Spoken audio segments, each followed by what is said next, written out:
Bonjour à toutes et à tous, nous sommes au pavillon d'Armenonville en direct des Victoires du Capital Humain, un événement totalement dédié aux ressources humaines. Et je suis avec Amélie Laurent. Bonjour Amélie. Bonjour. Vous êtes directrice commerciale chez LinkedIn Talent Solutions. Tout à fait. Je suis également accompagnée de Xavier Brossetta. Bonjour. Vous êtes directeur des ressources humaines du groupe Canal+. C'est ça. Et Frédéric Vandeuvre. Bonjour. Bonjour. Vous êtes fondateur CEO Halifax Consulting. C'est ça. Merci à tous les trois d'avoir répondu présent à notre invitation. On parle des innovations à travers les ressources humaines. Xavier, je commence par vous. Les innovations, l'intelligence artificielle, est-ce que c'est une plus-value ou est-ce que c'est un danger pour les ressources humaines ? Pour les ressources humaines, pour moi, c'est clairement une plus-value. Je pense que l'intelligence artificielle va nous permettre de faire un usage des données que nous avons qui est beaucoup plus pertinent, beaucoup plus approprié aux questions qu'on nous pose aujourd'hui, beaucoup plus approprié aux questions que nous nous posons nous-mêmes, les professionnels des ressources humaines, que ce que nous faisons aujourd'hui. Donc c'est une vraie opportunité pour moi.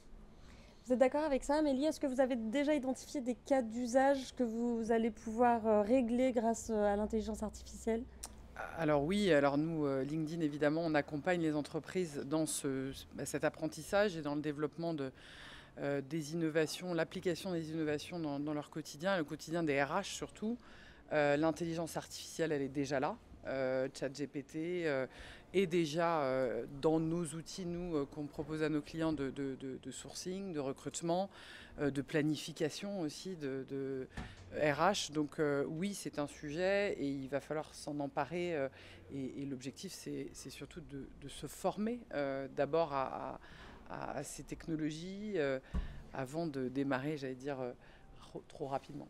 Parfait, vous parlez de formation. Je m'adresse à vous, Frédéric, très justement.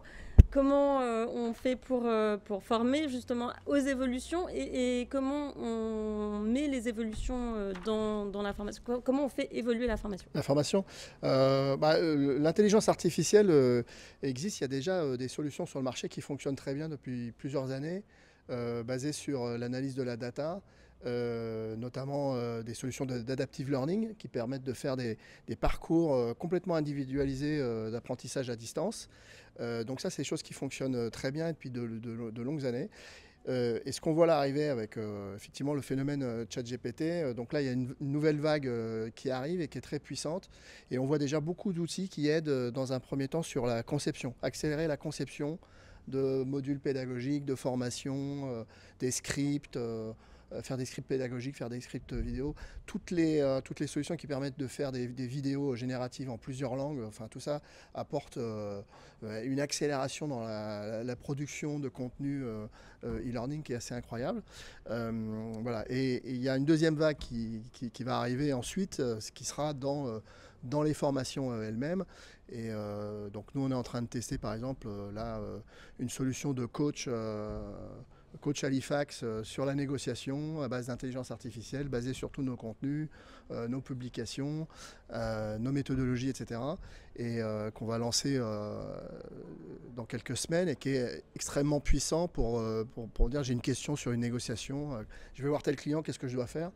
Et on va me donner des conseils, du mentoring d'ailleurs, plus que du coaching très pointu.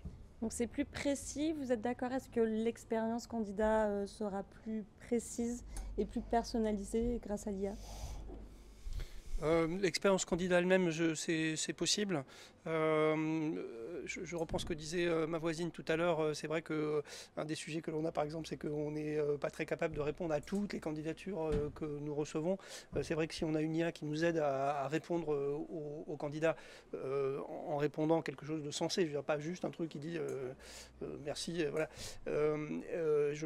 Ça peut en effet nous aider à personnaliser.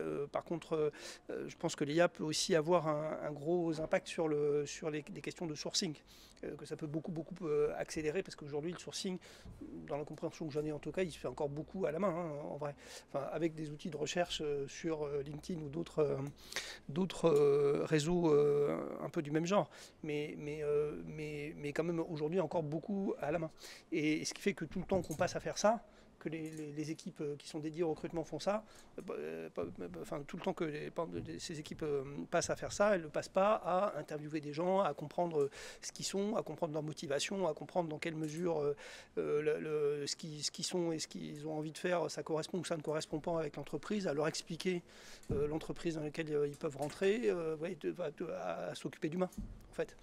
Et donc je pense que l'IA, en l'occurrence sur ce sujet du recrutement, ça va nous aider à nous occuper plus d'humains. C'est ce qu'a dit tout à l'heure ma voisine et je suis complètement d'accord avec ça. Et justement, est-ce que on parle de l'IA, est-ce qu'il y a d'autres innovations qui permettent d'accompagner à la fois les candidats, mais à la fois les collaborateurs en interne? Oui, alors il y a multiples innovations. Je reviendrai sur, j'allais dire quelque chose de simple. Déjà, savoir utiliser, on en parlait ce matin, savoir utiliser la data tout simplement, être en capacité de... On a une tonne de data aujourd'hui dans les entreprises, on en parlait ce matin, comment déjà on utilise celle qu'on a, comment on est plus efficace avec celle qu'on a, et surtout, et moi je reviens là-dessus, c'est comment on utilise de la data en temps réel. Parce qu'aujourd'hui, le monde va vite, tout va vite, on a vécu une époque de pandémie, de crise sociale, etc. Et il faut être capable d'être agile. Donc sonder nos salariés sur leur bien-être au travail, sourcer avec de la data fraîche et des compétences qu'on sait identifier, mais fraîches encore une fois. Voilà, donc les innovations technologiques, on ne va pas toutes les citer, mais bon, l'IA évidemment, celle qui est... Voilà, arrive en force. Nos outils, nous, aujourd'hui, chez LinkedIn, sont déjà injectés d'IA. Donc, en fait, on y est déjà. Il faut juste, encore une fois, former, vous le disiez tout à l'heure, et savoir que d'ici à 30 ans, 50% des compétences d'aujourd'hui auront disparu. Donc, la formation, elle est essentielle, en fait.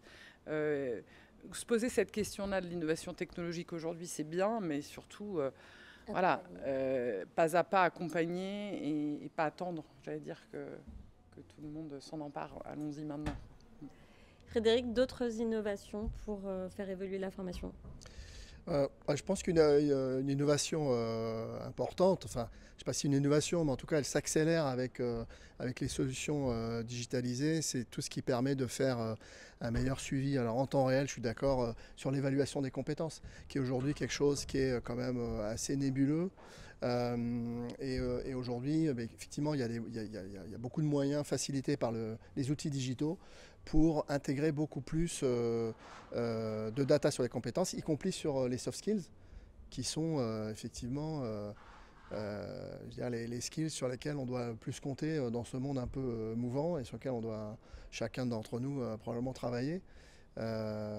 Et aujourd'hui, on peut beaucoup mieux suivre cela qu'il y a quelques années, quoi. Parfait. Merci à tous les trois d'être venus partager votre expertise. Merci, c'est avec plaisir. À très bientôt. Merci. Merci.